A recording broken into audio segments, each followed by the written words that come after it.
नमस्कार दोस्तों, आप सभी का स्वागत है देवेंद्र क्लासेस यूट्यूब चैनल में। जैसा कि आपको पता है एंशिएंट हिस्ट्री के टॉपिक लगातार मैं पढ़ा रहा हूं बिल्कुल जीरो से, है ना। वहां आप प्ले लिस्ट में जाकर के उसे चेक कर सकते हैं। आज का जो टॉपिक है वो गुप्त साम्राज्य का सेकंड पार्ट है। पहला पार्ट मैंने आपको पढ़ा दिया है, उसके बारे में बेसिक पूरा बता दिया था गुप्त डायनेस्टी के बारे में। आज जो मैं पढ़ाने जा रहा हूँ वो गुप्त साम्राज्य के बारे में। और पहला शासक भी बता दिया था श्रीगुप्त, दूसरा भी पढ़ा दिया था चंद्रगुप्त प्रथम के विषय में। लेकिन आज जो पढ़ेंगे वो हम उसका उत्तराधिकारी पढ़ेंगे, और उत्तराधिकारी होगा समुद्रगुप्त। और उसके अलावा पढ़ रहे होंगे कुमारगुप्त के बारे में, उसके अलावा पढ़ रहे होंगे चंद्रगुप्त सेकंड के बारे में। ये महत्वपूर्ण शासक रहे। और लास्ट में सबसे अंत का शासक था इसमें स्कंदगुप्त, जिसके समय में भारी शक्तियों का आक्रमण हुआ और उसी के बाद गुप्त साम्राज्य का क्या हो जाता है, पतन। तो ये दो टॉपिक्स में कवर हो जाएगा, एक पहला पार्ट और ये सेकंड पार्ट। ठीक है, देखिए आराम से पेन कॉपी लेकर के नोट करते रहेंगे साथ में। तो गुप्त साम्राज्य हेडिंग भी है आपके सामने, तो देखते रहें। अब चर्चा करते हैं गुप्त साम्राज्य के विषय में। ठीक है जी, तो नोट करते रहेंगे। दोनों पार्ट्स में ये कवर, आज इस सेकंड पार्ट में कवर हो जाएगा। तो हमने बात करी थी कल की जो टॉपिक में, पहला टॉपिक देख लेना जिन बच्चों ने नहीं देखा जा करके, तो वहां से समझ में आएगा आपके, है ना। इसी पार्ट को देखेंगे तो समझ में नहीं आएगी चीज आपके। तो पहला पार्ट अवश्य देख लेना आप, एक बार जा करके चेक कर लेना, उसे देख लेना। तो ये सेकंड पार्ट भी आपको अच्छे से समझ में आ जाएगा कि गुप्त साम्राज्य का स्टार्टिंग कहाँ से होता है, कौन सा पहला शासक आता है। ठीक है जी, तो देखिए कल बात कर ली थी हमने चंद्रगुप्त प्रथम के बारे में। अब चंद्रगुप्त प्रथम के बाद अब बात करते हैं हम किसके बारे में, समुद्रगुप्त के विषय में। क्योंकि चंद्रगुप्त प्रथम का जो उत्तराधिकारी बना था वो कौन बना था, समुद्रगुप्त। तो समुद्रगुप्त के विषय में जो सबसे ज्यादा अगर बात करें तो जानकारी जो मिलती है भाई साहब, वो कहाँ से मिलती है, प्रयाग प्रशस्ति नामक अभिलेख से। और प्रयाग प्रशस्ति अभिलेख कहाँ से संबंधित है, प्रयागराज में इसके बारे में जानकारी मिलती है ना। प्रयाग प्रशस्ति नामक अभिलेख पूरी समुद्रगुप्त की विजयों के बारे में, उसकी जीतों के बारे में पूरा उल्लेख और उसके शासनकाल के बारे में उल्लेख मिलता है ना। क्योंकि समुद्रगुप्त के समय में सबसे ज्यादा विस्तार हुआ था गुप्त साम्राज्य का, ऐसा इतिहास में कहा गया है ना। सबसे ज्यादा विस्तार हुआ था, साम्राज्यवाद बोल सकते हैं उसे, साम्राज्यवाद नीति के तहत समुद्रगुप्त ने शासन किया था। क्योंकि ज्यादातर लड़ाइयों को लड़ा दक्षिण भारत में भी, उत्तर भारत में, और अधिकांश लड़ाइयां इसने जीती। इसी वजह से एक अंग्रेज व्यक्ति ने इसको एक नाम भी दे दिया था, है ना। क्या नाम दे दिया था, सिकंदर से संबंधित इसको नाम दे दिया था, है ना। सॉरी, सिकंदर से संबंधित, नेपोलियन से संबंधित, भारत का नेपोलियन किसे कहते हैं, समुद्रगुप्त को कहा जाता है। किसने कहा था, विंसेंट स्मिथ महोदय ने, एक अंग्रेज व्यक्ति थे। तो नोट करते चलेंगे, ये सारे पॉइंट मैं आपको बताऊंगा। ठीक है, तो देखिए सबसे पहले हेडिंग क्या डालेंगे आप, समुद्रगुप्त।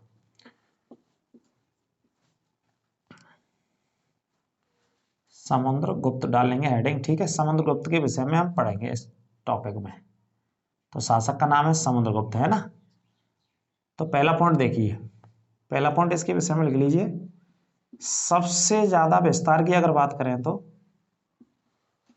सबसे ज्यादा विस्तार जो हुआ गुप्त साम्राज्य, सबसे ज्यादा विस्तार गुप्त वंश का या गुप्त साम्राज्य का किसके समय में हुआ, समुद्रगुप्त के विषय, समुद्रगुप्त के शासनकाल में हुआ था। पहला पॉइंट तो ये है, आपसे पूछा जाए भाई सबसे बड़ा साम्राज्य किसने कर लिया था, तो इसी के शासनकाल में हुआ सबसे बड़ा साम्राज्य। समुद्रगुप्त के शासनकाल में सबसे ज्यादा विस्तार हुआ था। ठीक है, हुआ था, लिख लेना, पहला मुद्दा है। दूसरा मुद्दा देखिए, विस्तार कैसे हुआ भाई, युद्धों को जीता होगा, लड़ाइयों को जीता होगा, तभी तो विस्तार हुआ इसके राज्य का, समुद्रगुप्त के राज्य का, है ना। तो उत्तर भारत और दक्षिण भारत में मिलाकर के बहुत सारी लड़ाइयां जीती इसने, इसी वजह से इसे भारत का नेपोलियन कहा गया, है ना। तो आगे लिखेंगे समुद्रगुप्त को क्या बोला गया, भारत का, यह आ चुका है कई बार क्वेश्चन, है ना, भारत का नेपोलियन भाई साहब कहा गया, भारत का नेपोलियन कहा गया समुद्रगुप्त को। ठीक है जी, किसका नेपोलियन कहा गया, भारत का नेपोलियन कहा गया समुद्रगुप्त को। ये पॉइंट नोट कर लेना भाई साहब। आगे देखिए, किसने कहा भारत का नेपोलियन, ये भी लिख लो, ये क्वेश्चन आ जाता है। विंसेंट स्मिथ, विंसेंट स्मिथ महोदय, विंसेंट स्मिथ महोदय के द्वारा नेपोलियन कहा गया। ये नेपोलियन जो शब्द दिया, ये उपाधि दी किसने दी, विंसेंट स्मिथ ने। किसको दी, समुद्रगुप्त को दी थी, है ना। हेडिंग में समुद्रगुप्त है, तो चूंकि ज्यादातर लड़ाइयां लड़ी और उनको जीतने में सफलता प्राप्त की, तो इसे भारत का नेपोलियन कह दिया, एक संज्ञा दे दी गई थी। ठीक है, अगला पॉइंट लिखेंगे समुद्रगुप्त के विषय में, एक पॉइंट लिख लो, जो आज की वीडियो को देखेंगे थोड़ा समझ में आएगा। चंद्रगुप्त प्रथम का उत्तराधिकारी, इससे पहले का जो शासक था वो चंद्रगुप्त प्रथम था भाई साहब, है ना, वो पहले पार्ट में पढ़ाया, उसे चेक कर लेंगे। प्रथम का जो उत्तराधिकारी था वो कौन था? समुद्रगुप्त, है ना। समुद्रगुप्त ने शासन शुरू किया था चंद्रगुप्त प्रथम के बाद, इसका पुत्र था समुद्रगुप्त, है ना। अब समुद्रगुप्त के विषय में अगर मैं आपको बात कर देता हूं तो आप लिखेंगे कविराज की उपाधि इसने धारण की थी। काय की उपाधि धारण करी? कविराज की। तो ये पॉइंट अवश्य लिखेंगे। अगला पॉइंट लिखेंगे समुद्रगुप्त ने कौन सी उपाधि? कविराज की उपाधि धारण की थी। ठीक है, ये प्रश्न पूछा जाता है। कविराज की उपाधि को धारण किया, किसने धारण किया कविराज की उपाधि को? समुद्रगुप्त ने धारण किया कविराज की उपाधि को। ठीक है, ये पॉइंट याद रखना है, अंडरलाइन कर लेना कविराज की उपाधि को। क्या कर लेना? अंडरलाइन यहां से। ठीक है, चंद्रगुप्त प्रथम था, उसका उत्तराधिकारी था ये शासन करने वाला। दूसरा, विंसेंट स्मिथ एक व्यक्ति थे, इन्होंने इसे नेपोलियन कहा भाई साहब। समुद्रगुप्त भारत का क्या कहलाया? नेपोलियन कहलाया। और सबसे ज्यादा क्या हुआ? इसके शासनकाल का विस्तार था, इसने सबसे ज्यादा युद्ध जीते, लड़ाइयों को जीता गद्दी पर बैठने के बाद। किसने? समुद्रगुप्त ने। ठीक है, और कविराज की उपाधि भी धारण की, चूंकि कवि था, एक जाना माना प्रसिद्ध कवि था। ठीक है, इधर देखेंगे अगला पॉइंट समुद्रगुप्त के विषय में।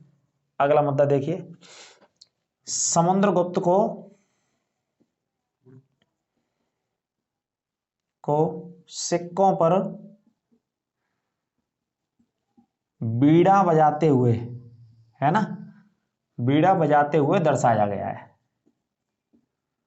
बजाते हुए दर्शाया गया, ये भी याद रखना है। समुद्रगुप्त क्या बजाता था? तो ये क्वेश्चन पूछा गया, बीड़ा बजाते हुए दर्शाया गया है। क्या बजाते हुए? बीड़ा बजाते हुए दर्शाया गया है ना, अंडरलाइन कर लेना। माँ सरस्वती के आप चित्रों में देखते होंगे, हाथों में जो यंत्र होता है तो वो कौन सा होता है? बीड़ा कहलाता है। तो इसको भी बजाने का शौकीन था, कौन बजाता था? समुद्रगुप्त। तो इसके जो सिक्के रहे उनमें से दर्शाया गया है बजाते हुए, है ना।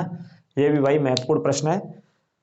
क्लास को लाइक करना ना भूलें और शेयर भी करते रहेंगे ज़्यादा से ज़्यादा। ठीक है, संगीतज्ञ भी था, ये तो मैंने आपको बता दिया। विद्या का संरक्षक था, है ना, विद्या के ऊपर भी बहुत बड़े पैमाने पर काम किया था। तो अगला पॉइंट लिखेंगे, समुद्रगुप्त कौन था?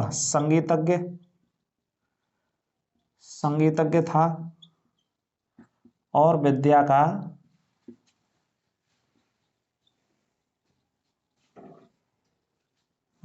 का संरक्षक था। ठीक है, काय का संरक्षक था? विद्या का संरक्षक था, है ना।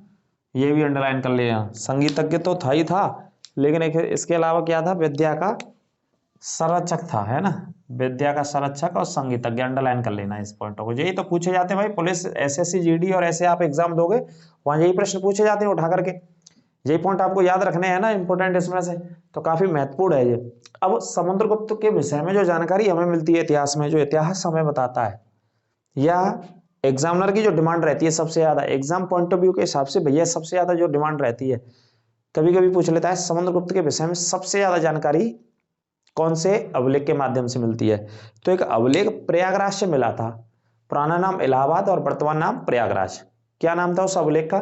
तो अभिलेख का नाम था प्रयाग प्रशस्ति। इसे और रट लेना, प्रयाग प्रशस्ति किससे संबंधित था? तो समुद्रगुप्त के शासनकाल से संबंधित था। ठीक है, तो लिखेंगे प्रयाग प्रशस्ति। प्रयाग प्रशस्ति का संबंध कौन से शासक से था? तो बस इतना याद रखना है आपको, समुद्रगुप्त। प्रयाग प्रशस्ति का संबंध कौन से शासक से था? समुद्रगुप्त से। इसे अंडरलाइन कर लेंगे। ये क्या था? अभिलेख लिखेंगे। क्या था भाई साहब? ये अभिलेख था, है ना, प्रयाग प्रशस्ति भैया। तो इसके विषय में आप नोट करते चलेंगे, है ना। और आगे प्रचार बंधु, एक प्रचार बंधु उपाधि का भी उल्लेख मिलता है इसका। वो कहां से मिलता है आपका प्रचार बंधु का? इलाहाबाद के स्तंभ लेख से। इलाहाबाद के स्तंभ लेख से ये भी एक अभिलेख होता है। उसी तरीके से एक और दूसरे कैटेगरी में प्रकार में क्या होता है? स्तंभ लेख। इलाहाबाद के स्तंभ लेख से प्रचार, उपाधि का नाम मैं आपको बता दे रहा हूं, क्या नाम है? प्रचार बंधु। प्रचार बंधु नामक उपाधि का उल्लेख मिलता है, उपाधि का उल्लेख मिलता है। ठीक है, ये भी एक अन्य पॉइंट है, याद रखना, ये पॉइंट याद रखेंगे। अंडरलाइन कैसे करेंगे? प्रचार बंधु नामक उपाधि का उल्लेख मिल रहा है, कहां से? इलाहाबाद से। और स्तंभ लेख इसका नाम है, यहां से मिलता है प्रयाग प्रशस्ति। ठीक है, प्रयाग प्रशस्ति के विषय में जानकारी समुद्रगुप्त की मिलती है। ठीक है, ये पॉइंट नोट करते चलना सारे के सारे, और सारे ज्यादा से ज्यादा बच्चों को शेयर कर दिया करो क्लास को, है ना, जिससे कि ज्यादा से ज्यादा बच्चे हमारे साथ जुड़े। इधर से मैं हटा देता हूं इसे, आपने नोट कर लिया होगा। आगे चर्चा करते हैं समुद्रगुप्त के विषय में। देखते चलिए आप फटाफट, ये इस क्लास में कंप्लीट हो जाएगा ये टॉपिक, है ना, ये दूसरा पार्ट समुद्रगुप्त को मैं अभी आपको पढ़ा रहा हूँ। और देखिए कविराज की उपाधि को मैंने आपको लिखा दिया है ना। महान बौद्ध भिक्षु वसुबिंदु को संरक्षण दिया था। एक व्यक्ति थे महान बौद्ध भिक्षु, महान बौद्ध, बौद्ध धर्म को मानने वाले, बौद्ध भिक्षु किसे कहते हैं? बौद्ध धर्म को मानने वाले लोगों से। महान बौद्ध भिक्षु किसे संरक्षण दिया था? एक सेकंड इसका नाम लिख लेंगे। महान बौद्ध भिक्षु वसुबंधु, वसुबंधु को संरक्षण दिया था।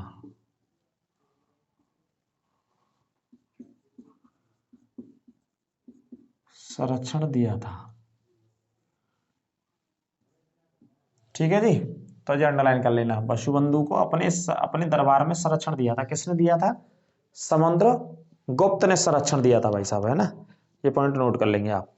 अब इसके अलावा ये मैंने आपको बता दिया। अब इसके अलावा बात कर लेते हैं हम चंद्रगुप्त सेकंड की। इनका जो उत्तराधिकारी था वो कौन था? चंद्रगुप्त सेकंड गद्दी पर बैठता है इनकी मृत्यु के बाद। ठीक है, चंद्रगुप्त सेकंड जो सबसे इंपॉर्टेंट शासक है। एक और था रामगुप्त, लेकिन वो इतना ज्यादा इंपॉर्टेंट है नहीं। कौन था? रामगुप्त, इतना ज्यादा इंपॉर्टेंट है नहीं, है ना। तो अब हेडिंग डालेंगे, क्या डालेंगे? चंद्रगुप्त सेकंड के विषय में बात करेंगे। देखिए लिखेंगे चंद्रगुप्त द्वितीय, ये बहुत इंपॉर्टेंट रहा शासक। क्या नाम है? चंद्रगुप्त द्वितीय भाई साहब, है ना। इसे भी हटा लेंगे, ये समुद्रगुप्त वाला पॉइंट है, मैंने लिखा दिया, इसे आप हटा देंगे। महान बौद्ध भिक्षु को वसुबंधु को संरक्षण दिया। अब देखिए चंद्रगुप्त सेकंड के विषय में बात करते हैं। इनका शासन 380 से 412, 380 से 412, ये दोनों वर्ष लिख लेंगे भाई साहब शासनकाल की। चंद्रगुप्त सेकंड ने कब से कब तक शासन किया? 380 से 412 तक शासन किया। ठीक है, ईसवी में, चाहो तो ईसवी लिख लेना बगल में। ठीक है, अब देखो चंद्रगुप्त सेकंड ने उपाधि बड़ी फेमस है इनकी, परम भागवत। ये पूछा गया क्वेश्चन है कई बार। परम भागवत की उपाधि धारण की, उपाधि धारण की थी। ठीक है, लिखते चलेंगे, शेयर करते चलेंगे वीडियो को ज्यादा से ज्यादा, जितने बच्चे हमारे साथ जुड़ते हैं, ना। पढ़ लो भाई, यही समय, क्योंकि आने वाले एक साल में बहुत सारी वैकेंसी आ रही है, इस वजह से पढ़ते रहो, नोट्स बना लो। क्योंकि जब एंड समय आएगा ना, एग्जाम देने का समय आएगा, फिर नोटिफिकेशन के बाद समय नहीं मिलता है तैयारी करने के लिए। जीएस का एक बहुत बड़ा विस्तार रहता है, तो अभी से आप तैयार करते चलो उन सारे पार्ट्स को, है ना। क्योंकि एंड समय पे आप जीएस के बहुत बड़े विस्तार को कवर नहीं कर पाएंगे, अभी से कवर करते रहेंगे, नोट्स बनाते रहेंगे। तो लाइक करना भी ना भूला करो, और ज़्यादा से ज़्यादा शेयर कर दिया करो चैनल को, क्लास को। ठीक है, और रात में 9 बजे भी मिला करो। टॉप 100 क्वेश्चन लेकर के मैं डेली आता हूँ, जैसा कि आपको पता है। देवेंद्र क्लासेस यूट्यूब चैनल पे बेहतरीन कंटेंट मिलेगा आपको, चिंता ना करें, बिल्कुल आप धैर्य बनाए रखें। तो कौन सी उपाधि धारण करी? परम भागवत की। किसने? चंद्रगुप्त सेकंड ने। दूसरी एक उपाधि जो सबसे ज्यादा फेमस रही, चंद्रगुप्त सेकंड ने ही विक्रमादित्य, ये सबसे ज्यादा फेमस है, जो एग्जाम में आती है। इसे छाप लेना भाई, नोट कर लेना और छाप लेना सभी के सभी। कौन सी उपाधि?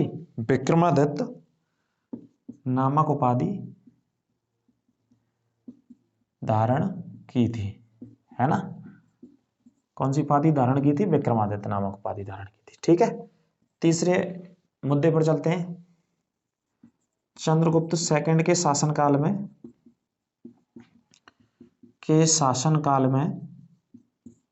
लिखते चलें फटाफट। शासनकाल में नवरत्न रहते थे। कितने रत्न? नवरत्न, अंडरलाइन कर लेना। नवरत्न रहते थे। 9 लोगों का उल्लेख है जो अपने अपने विषयों से संबंधित थे। कितने लोगों का भाई साहब? 9 लोगों का विशेष उल्लेख है यहाँ। 9 लोगों का विशेष उल्लेख है जो अपने अपने शासनकाल अपने अपने विषयों से संबंधित थे। तो इसी वजह से क्या पढ़ा गया भाई साहब? चंद्रगुप्त सेकंड के शासनकाल में 9 रत्नों को पढ़ा गया। एक अकबर के समय में रहते थे मुगल साम्राज्य में पढ़े तो, और एक यहाँ गुप्त वंश में चंद्रगुप्त सेकंड के शासनकाल में। ठीक है, ये बात याद रखेंगे। ये परम भागवती भी याद रखना है, उपाधि थी। विक्रमादित्य भी याद रखना है, ये इनकी उपाधि थी। और नवरत्न भी याद रखें, अभी इनके बारे में उल्लेख करेंगे हम, है ना। अब देखिए इनके शासनकाल में एक चीन का यात्री आया, बड़ा महत्वपूर्ण प्रसंग है। कौन सा यात्री आया? चीन का यात्री। और चीन के उस यात्री का नाम क्या था? फाहियान। फाहियान नामक चीनी यात्री किसके शासनकाल में आया? चंद्रगुप्त या विक्रमादित्य के शासनकाल में आया था। ठीक है, एक सेकंड।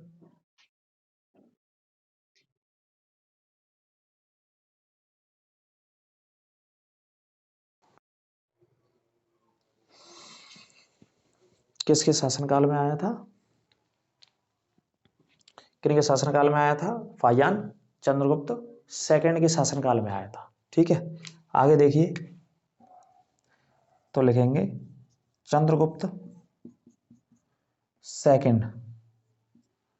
चंद्रगुप्त सेकंड के दरबार में, दरबारी कह सकते हैं या शासनकाल, दरबार में कौन सा यात्री आया? फाहियान। फाहियान नामक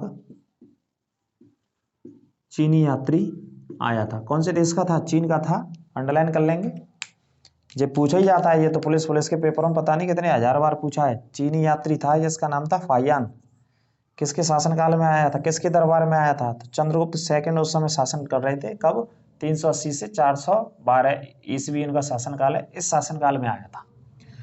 बड़ा इंपॉर्टेंट टॉपिक है भाई साहब, ये चंद्रगुप्त सेकंड। ठीक है, ये आपको याद ही रखना है।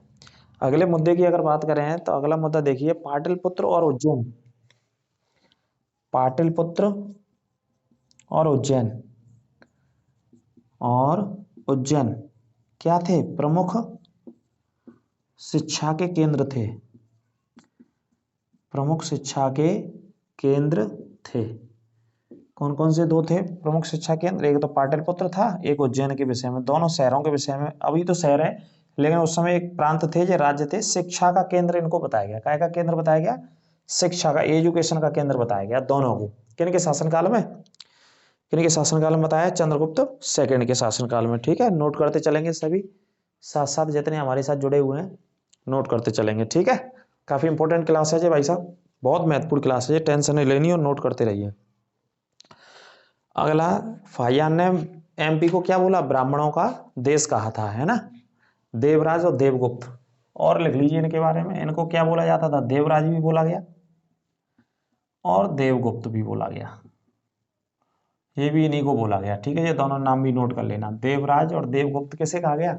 चंद्रगुप्त सेकंड को ही कहा गया। ये भी इन्हीं के अन्य नाम थे या अन्य उपाधियां बोल सकते हैं, है ना। ये पॉइंट याद रखना। विदिशा और उज्जैन को क्या बनाया इन्होंने? राजधानी बनाया था। अगला पॉइंट यहां से लिखेंगे, विदिशा और उज्जैन।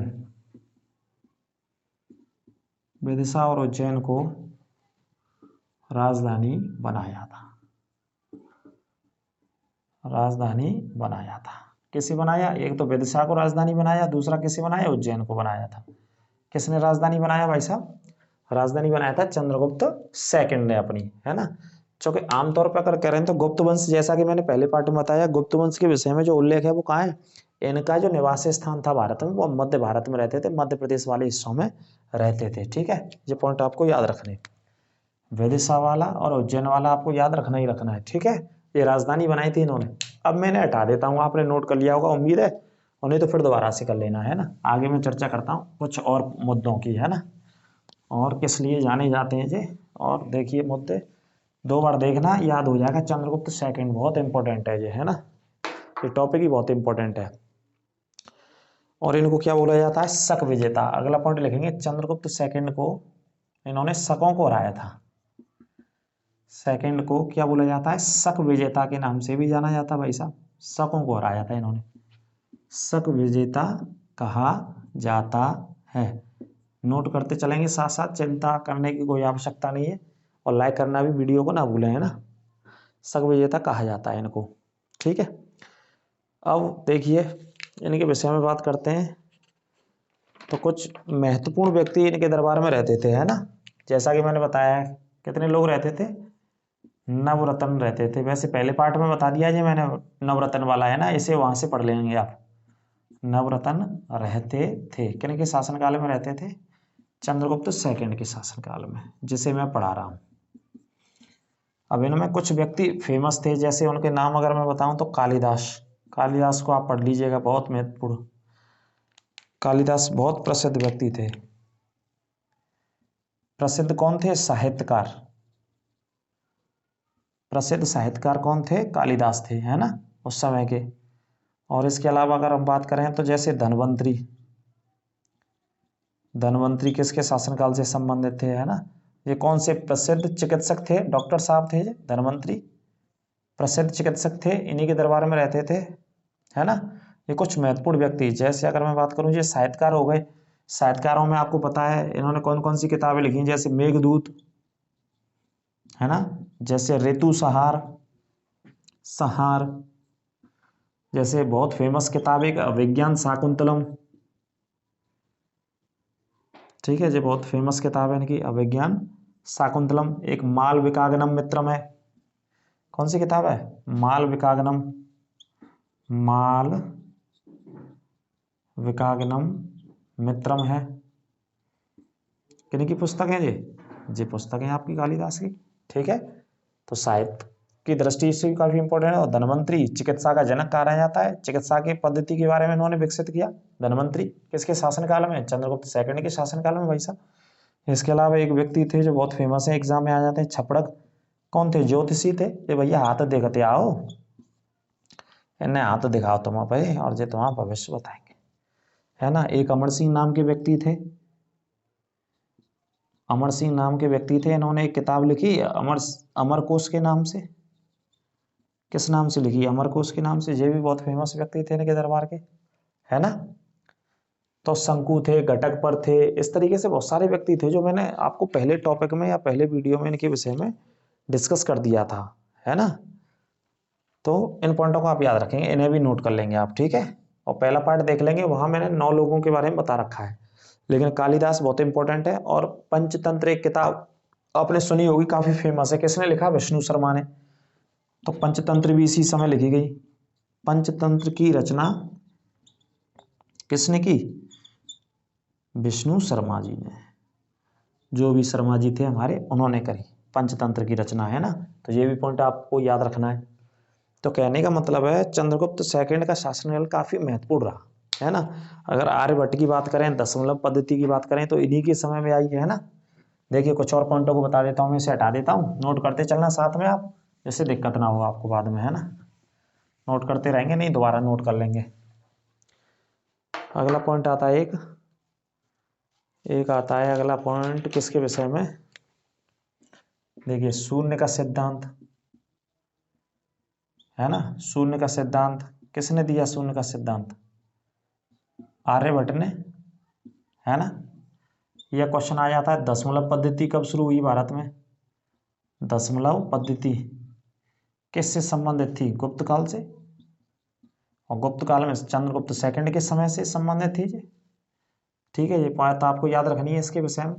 और कुछ सिद्धांत देखिए जो पेपरों में कई बार पूछे जाते हैं, लगातार आ चुके हैं, है ना। शून्यवाद का सिद्धांत मैंने आपको बता दिया, इसे शून्यवाद कर लेंगे। शून्यवाद का सिद्धांत, शून्यवाद का सिद्धांत किसने दिया, आर्यभट्ट ने। दशमलव पद्धति किससे संबंधित है, गुप्त काल में इसका श्रेय जाता है, ठीक है। ये वाले पॉइंट आपको याद रख लेने, मैंने आपको बता दिया है पहले ही। इसे मैं हटा देता हूं। अब देखिए इसके अलावा क्या बात करते हैं, अगला जो शासक आता है इसमें, वो कौन सा शासक आता है इनकी मृत्यु होने के बाद, चंद्रगुप्त सेकंड की मृत्यु के बाद, है ना। ये याद रखना, शून्यवाद का सिद्धांत, दशमलव पद्धति का सिद्धांत का संबंध गुप्त काल से रहा है, गुप्त साम्राज्य से रहा है, गुप्त काल को ही श्रेय जाता है ना। विश्व में दशमलव को देने वाला कौन है, भारत। शून्यवाद का भी दर्शन या शून्यवाद का भी सिद्धांत कहाँ से शुरू हुआ है, भारत से, गुप्त काल से, ठीक है। और एक और बात करते हैं हम, शतरंज खेल की उत्पत्ति कहाँ से हुई है, गुप्त काल से। तो उसे भी आप नोट कर लेंगे, है ना। बताएंगे आप, शतरंज जो चेस खेलते हैं ना, विश्व भर में चेस का गेम होता है, उसका भी जन्मदाता कौन रहा है, भारत रहा है भाई साहब। चेस का प्रश्न पूछा जाता है, भाई शतरंज खेल विश्व भर में कहाँ से गया, तो भारत से गया चेस, ठीक है, तो अगला जो शासक आना है वो अगला शासक कौन आएगा, अगले शासक के बारे में पढ़ेंगे कुमारगुप्त। तो कुमारगुप्त के विषय में ज्यादा जानकारी नहीं है, थोड़ी सी जानकारी है, लेकिन फिर भी आप लिखेंगे कुमारगुप्त। ठीक है, इनको किस नाम से और जाना जाता है, इस नाम से भी महेंद्रादित्य के नाम से, महेंद्रादित्य के नाम से और जाना जाता है, ये उपाधि थी इनकी। ठीक है, कुमारगुप्त की। कुमारगुप्त के विषय में एक पॉइंट सबसे इंपॉर्टेंट है, कुमारगुप्त ने बिहार में, वर्तमान में तो भाई साहब बिहार में ही है, कुमारगुप्त ने कहाँ पे, बिहार में नालंदा विश्वविद्यालय की स्थापना करी थी। नालंदा विश्वविद्यालय की स्थापना की थी। कौन से विश्वविद्यालय की स्थापना की थी, नालंदा विश्वविद्यालय की स्थापना की थी। ठीक है, ये सबसे ज्यादा मुद्दा आता है, नालंदा विश्वविद्यालय बिहार में किसने बनवाया भाई साहब, तो नालंदा विश्वविद्यालय बनवाया इस व्यक्ति ने, और इस व्यक्ति का नाम है कुमारगुप्त। इसे अंडरलाइन कर लेना, ये सबसे महत्वपूर्ण बात है। और कुमारगुप्त एक उपाधि से जाना गया, एक नाम से जाना गया, कौन से नाम से जाना गया, महेंद्रादित्य के नाम से जाना गया भाई साहब। ठीक है, ये पॉइंट नोट कर लेना नालंदा विश्वविद्यालय का। आगे बात करते हैं, इसके अलावा स्कंदगुप्त है ना, जो अगला महत्वपूर्ण शासक रहा है इनके बाद, जिसने शासन किया वो था स्कंदगुप्त। कौन सा शासक था, स्कंदगुप्त के विषय में आप पढ़ लीजिए, ये इंपॉर्टेंट शासक है, और समझ लीजिए अंतिम शासक है एक तरीके से, है ना। इसके बाद गुप्तों का क्या हो गया था, पतन हो गया था भाई साहब, गुप्तों का पतन हो गया। भारी शक्ति आई थी एक मध्य एशिया से, जिन्हें हूड़ बोलते हैं हम, हूड़ों ने आक्रमण कर दिया बहुत ताकत से, मध्य एशिया से आए थे वो। तो तभी के बाद गुप्त साम्राज्य का लगभग पतन होना इन्हीं के शासनकाल से शुरू हो गया था, प्रारंभ हो गया था, है ना। तो इन्हीं के शासनकाल से प्रश्न आ जाता है हूड़ों वाला सबसे ज्यादा, जूनागढ़ और भीतरी स्तंभ लेख से। तो अगला पॉइंट लिखेंगे स्कंदगुप्त के शासनकाल के बारे में, शासनकाल के बारे में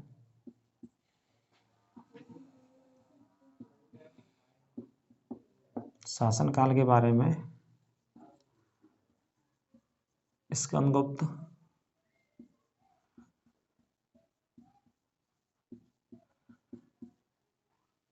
स्कंदगुप्त और भीतरी दो अभिलेख हैं जी। स्कंदगुप्त के शासनकाल में जो जानकारी हमें मिल रही है वो कैसे मिलती है, ये मिलती है भीतरी अभिलेख से। और कौन सा अभिलेख मैं आपको बता रहा था इसका, कौन सा दूसरा कहाँ गया भाई अभिलेख, दूसरा जूनागढ़ वाला, हाँ जूनागढ़ से जानकारी मिलती है इनकी। और किससे मिलती है, भीतरी। अब लिखेंगे नीचे आगे अभिलेख से जानकारी मिलती है। अगर इनके विषय में चर्चा आ रही है तो इतिहासकार कह रहे हैं भाई स्कंदगुप्त के बारे में जो जानकारी हमें मिल रही है वो यहाँ से मिलती है, इन दोनों अभिलेखों को पढ़िए और यहाँ से जानकारी मिली है, एक भीतरी अभिलेख और एक जूनागढ़ अभिलेख से मिलती है। ठीक है साहब, ये दोनों ने पढ़ लिए भैया आराम से, तुम्हें ये दोनों ना पढ़ने, बस याद रखने, पूछ लेता है कभी कभी। स्कंदगुप्त का शासनकाल के बारे में जो जानकारी मिल रही है वो कहाँ से मिल रही है, जूनागढ़ अभिलेख से और भीतरी अभिलेख से, नंबर एक बात। और दूसरा बात मैंने आपको बताया मध्य एशिया के एक आक्रमणकारी थे, उन्होंने आक्रमण कर दिया। ठीक है, मध्य एशिया की बर्बर जनजाति बोला गया इसको, खतरनाक बर्बर जनजाति हूड़ों ने, है ना, क्या नाम था इसका, हूड़ों ने स्कंदगुप्त के शासनकाल में आक्रमण किया, के शासनकाल में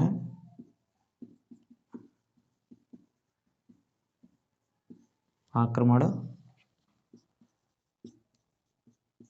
किया था। ठीक है, किसके शासनकाल में आक्रमण किया इसने, स्कंदगुप्त। बस यही प्रश्न आता है भैया, इसी को रट लेना और छाप लेना आप सभी, है ना। स्कंदगुप्त के शासनकाल में क्या हुआ, आक्रमण हुआ, कौन सी जनजाति का, हूड़ नामक जनजाति, बर्बर जनजाति इसको बताया गया है। और कहाँ पर निवास करती थी जी, मध्य एशिया में निवास करती थी। ठीक है भैया मित्रों, इस पॉइंट को नोट कर लेना। अब देखिए आक्रमण हुआ, आक्रमण के बाद ही क्या हो गया, लगभग गुप्त वंश का यहाँ से पतन होना शुरू हो गया था। ये पॉइंट मैंने आपको लिखाया है, गुप्त वंश का लगभग पतन होना कहाँ से शुरू हो गया, स्कंदगुप्त के शासनकाल से। क्योंकि बहुत ताकत से इस जनजाति ने, हूड़ों नामक जनजाति ने, जो कि मध्य एशिया में रहते थे, स्कंदगुप्त के शासनकाल में आक्रमण किया था। और इसका एक शासक था, इसका नाम है तोरमाड़। तोरमाड़ नामक व्यक्ति ने क्या किया था, आक्रमण किया था, है ना। तोरमाड़ के विषय में चर्चा करते हैं ना।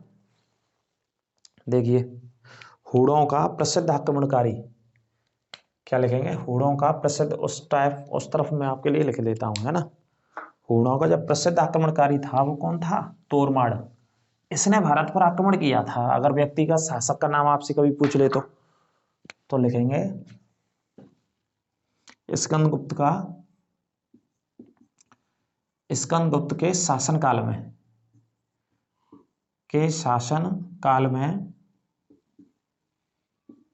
स्कंदगुप्त के शासन काल में किसने आक्रमण किया, क्या नाम है इसका,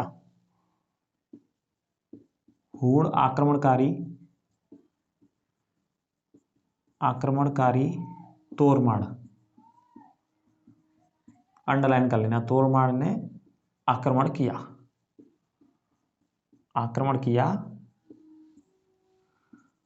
और मध्य भारत को जीता था।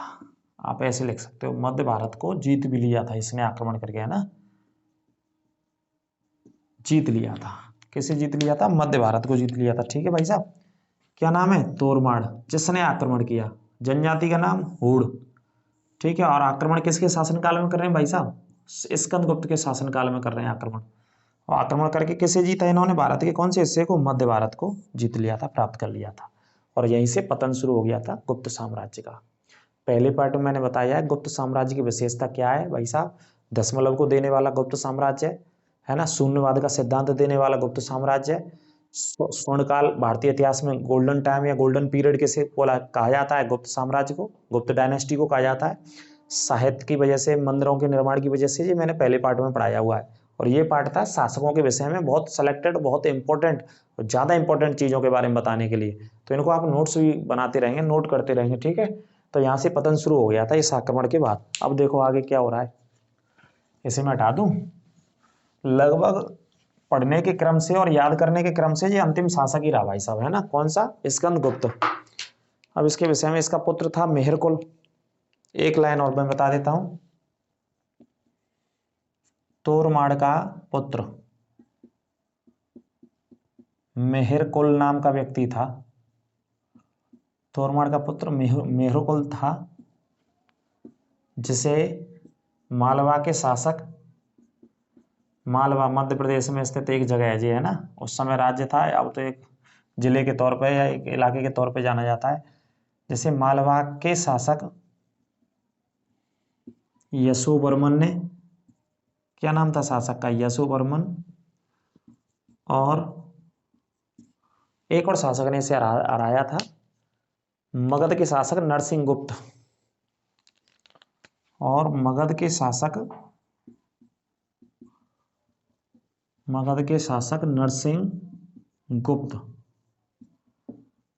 नरसिंहगुप्त ने हरा दिया था, है ना। ये भी लिखना है, लिख लेना, एक पॉइंट थोड़ा एक्स्ट्रा है, कोई दिक्कत की बात नहीं है, कोई समस्या नहीं है। कोई शक समस्या हो तो कमेंट बॉक्स के माध्यम से आप बताएंगे हमें, है ना। और क्लास को शेयर करते रहेंगे ज़्यादा से ज़्यादा बच्चों के साथ, नोट्स बनाते रहेंगे। तोरमाड़ का पुत्र का उल्लेख है, ये पुत्र है मेहरकुल, ठीक है। अब ये भी लड़ता रहा, तो इसे किसने हराया, मालवा के शासक थे यशोवर्मन, ये अंडरलाइन कर लेना। और मगध के शासक कौन थे, नरसिंहगुप्त। ये उस समय मगध के शासक थे भाई साहब। तो इन्होंने क्या कर दिया, हरा दिया इसे, ठीक है। तो ये वाली बात है, बस यहाँ पे हरा दिया। और आगे बात करेंगे इसके बाद क्या होता है। लगभग गुप्त साम्राज्य का पतन हो जाता है, तो अगला लिखेंगे गुप्त वंशावली में अंतिम शासक का जो उल्लेख है, वो कौन है भाई साहब, विष्णुगुप्त, ठीक है। अंतिम शासक का जो उल्लेख है वो कौन सा है, विष्णुगुप्त है अंतिम शासक का उल्लेख, ठीक है। ये ध्यान रखना है, अंतिम शासक का उल्लेख विष्णुगुप्त है वंशावली में, इस बात को भी आप याद रख लेना। और पहला शासक मैंने बता दिया श्रीगुप्त था। और अभी किसके बारे में पढ़ा रहा हूँ आपको, इस टॉपिक में मैं पढ़ा रहा हूँ स्कंदगुप्त के शासनकाल के विषय में, ठीक है। अब कुछ और मुद्दों को देख लो जो पूछ लिए जाते हैं गुप्त साम्राज्य के विषय में। जैसे अजंता एलोरा की गुफा पढ़िए, तो उनमें बहुत सारी गुफाएं हैं अजंता एलोरा की, महाराष्ट्र के औरंगाबाद जिले में। तो उन गुफाओं के अंदर चित्र वगैरह बनाए गए थे इस वंश के दौरान, है ना। तो जैसे गुफा नंबर 16 है, 17 है, 18 है, ऐसे करके कुछ चित्र भी पाए गए हैं अजंता एलोरा की गुफा में। और यह वंश गुप्त साम्राज्य मूर्ति कला के लिए और बहुत फेमस था। काय के लिए? मूर्ति बनाने के लिए। मूर्ति कला का सबसे बड़ा जो केंद्र रहा गुप्त साम्राज्य का, वो रहा भाई साहब आगरा का पड़ोसी जनपद मथुरा, है ना। कौन सा रहा? मथुरा। मूर्ति कला का सबसे प्रसिद्ध केंद्र था गुप्त साम्राज्य का, इसे नोट कर लेंगे आप, ठीक है। मूर्ति कला का सबसे प्रसिद्ध केंद्र सारनाथ भी था, मथुरा और पाटलिपुत्र, ये तीनों थे, लेकिन सबसे ज्यादा जो फेमस था वो कौन सा था? मथुरा। तो पॉइंट बना के लिखेंगे, गुप्त वंश में मूर्ति कला का, मूर्ति बनाने की जो कला थी, है ना, मूर्ति कला का प्रसिद्ध केंद्र, मूर्ति कला का जो प्रसिद्ध केंद्र था भाई साहब, वो कौन सा दर्शाया गया है? मथुरा। ठीक है, इसे अंडरलाइन करके पढ़ लेना। दूसरे अगर मुद्दे की बात करें, मूर्ति कला, मूर्ति बनाए जाने के जो बड़े स्थान थे, वो अगर बात करें तो सारनाथ भी था, सारनाथ भी पढ़ लेंगे, और इसके अलावा कौन सा है? पाटलिपुत्र भी था। ठीक है, पाटलिपुत्र और सारनाथ भी थे, लेकिन सबसे महत्वपूर्ण जो था वो मथुरा था। बहुत बड़े स्तर पर मूर्तियां बनाई जाती थी। ठीक है, इसे मैं हटा देता हूँ। मेरकुल वाले को जो आप समझ गए होंगे, उसका पुत्र था, हराया था। अंतिम शासक समझ गए होंगे, विष्णुगुप्त था। स्कंदगुप्त के समय में ही लगभग पतन होना शुरू हो गया, क्योंकि बाहर मध्य एशिया की जनजाति ने आक्रमण कर दिया था। इसका नाम क्या था? हूण था, है ना। अब देखिए, ग्राम प्रशासन की सबसे छोटी इकाई को क्या बोलते थे? कुछ पॉइंट लिख लीजिए। ग्राम प्रशासन की सबसे छोटी इकाई, सबसे छोटी जो यूनिट होती थी उसे क्या बोलते थे? ये बोलते थे पैठ नामक शब्द। ठीक है, दूसरा पॉइंट देखिए, इसमें कुछ ये महत्वपूर्ण पॉइंट है। कर को क्या बोलते थे? टैक्स को। गुप्त वंश में टैक्स को क्या बोलते थे? भाग। ये अंडरलाइन कर लेना। टैक्स जो कर होता था, कर प्राप्त करते थे, उसे क्या बोलते थे? भाग। और कितना प्राप्त किया जाता? 1/6। ये दर हुआ करती थी टैक्स की। ठीक है, इसके अलावा कुछ और महत्वपूर्ण पॉइंटों को लिख लिए। व्यापारियों के प्रधान को क्या बोलते थे? व्यापारियों के प्रधान को गुप्त साम्राज्य में क्या बोला जाता था? श्रेष्ठी। क्या बोला जाता था? श्रेष्ठी। ठीक है, व्यापारियों के प्रधान को। दूसरे पॉइंट की बात करें तो दूसरा पॉइंट यह है, व्यापारियों के काफिले को, समूह को, व्यापारियों के समूह को किस नाम से जाना जाता था? तो व्यापारी के समूह के लिए एक नाम है भाई साहब, सार्थवाह। क्या नाम उल्लेख किया गया भाई साहब? सार्थवाह उल्लेख किया गया। ठीक है, समूह को सार्थवाह कहा गया है, और ये श्रेष्ठी है। ठीक है, और ये टैक्स का नाम क्या बोलते थे? भाग। और टैक्स कितना प्राप्त करते थे? 1/6। और प्रशासन की सबसे छोटी इकाई को क्या नाम दिया गया? पैठ दिया गया यहाँ पे, है ना। ये कुछ इंपॉर्टेंट पॉइंट है जो पूछे जाते हैं ना। व्यापारियों का प्रधान, व्यापारियों के समूह को, जो समूह में व्यापार करते थे। ठीक है, ये वाले पॉइंट आपको याद रखने हैं। इसके अलावा मैं आपको बता दूं, जो कि मंदिरों के लिए भी बहुत फेमस था, तो देवगढ़ दशावतार का मंदिर सुना होगा आपने, एक बहुत फेमस देवगढ़ मंदिर, देवगढ़ दशावतार, दशावतार का मंदिर, देवगढ़ दशावतार का मंदिर कहाँ पे स्थित है भाई साहब? ये झांसी में। ये सबसे ज्यादा पूछा गया क्वेश्चन है यूपी पुलिस में और बहुत सारे एग्जाम्स में। हमारे यहाँ यूपी में तो लाइन लग गई, पीसीएस तक कई बार पूछा है ये क्वेश्चन, है ना। तो याद रखना है, क्योंकि ये भैया गुप्त साम्राज्य में सबसे ज्यादा प्रसिद्ध मंदिर था। दशावतार मतलब 10 अवतार, और 10 अवतार किसके? विष्णु भगवान के। विष्णु भगवान को समर्पित है ये वाला मंदिर। कौन से भगवान जी ने समर्पित है भैया? विष्णु भगवान जी ने समर्पित है ना। जगह का नाम क्या है? देवगढ़। और मंदिर दशावतार का है। तो देवगढ़ का दशावतार मंदिर बोलते हैं, या डायरेक्ट दशावतार मंदिर भी लिख के आता है, या देवगढ़ का मंदिर लिख के आता है। लोकेशन आपकी झांसी में है, झांसी ललितपुर की सीमा पर, एक्चुअल झांसी में पड़ता है ये जगह। ठीक है, तो ये याद रखना है आपको। एक और मंदिर का बड़ा उल्लेख है, भीतरगांव मंदिर। कौन सा मंदिर है? भीतरगांव मंदिर। भीतरगांव का मंदिर किससे बना हुआ? ईंटों से। ये भी है ना, ये भगवान शिव को समर्पित है। ये कहाँ पे स्थित है? ये स्थित है आपका कानपुर में। भीतरगांव मंदिर कहाँ पे स्थित है भाई साहब? कानपुर में। ये पॉइंट आपको याद रखना है। ठीक है, ये भी किससे संबंधित है? ये मंदिर गुप्त काल से संबंधित है।